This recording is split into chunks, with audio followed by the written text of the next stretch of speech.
Le prophète alayhi salam a dit à la fin de la prière, ne négligez pas de demander protection contre 4 choses.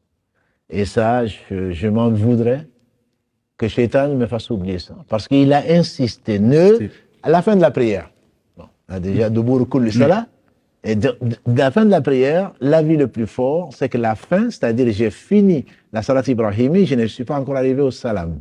C'est quand même la fin de ma prière. D'autres ont compris littéralement la fin de la prière, c'est-à-dire après le Salam. Okay, oui. Voilà. Donc moi, je vais rester sur le fait, c'est l'avis du Cheikh Othaymin, c'est l'avis d'autres savants éminents, c'est que chaque fois qu'il s'agit d'une invocation, c'est avant le Salam. Parce que tu as tapé la porte du roi en disant Allahu Akbar, il t'a ouvert, tu as fait dans le soujoud. Et là, tu vas terminer, tu lui demandes, et ensuite tu dis salam alaikum, ça veut dire que la porte est fermée.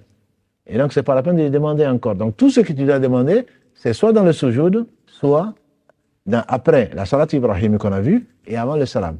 Donc ça, contre 4 choses, il y a au moins 2 versions, on va pas donner plus, 2 versions, qu'il faut retenir, au moins l'une des versions, ou une partie, je conseille à tout un chacun, à moi, c'est Allahumma inni a'udhu bika min adhabi jahannam, wa min adhabi al-qabr, wa min fitnati al-mahya wal-mamat, wa min sharri fitnati masih ad-dajjal. Oh Allah, je te demande protection contre le châtiment de l'enfer.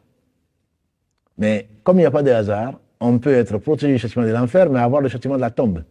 Il a rajouté, et contre le châtiment de la tombe, contre les tentations fitna de la vie et de la mort, et contre les maux des tentations de l'antéchrist.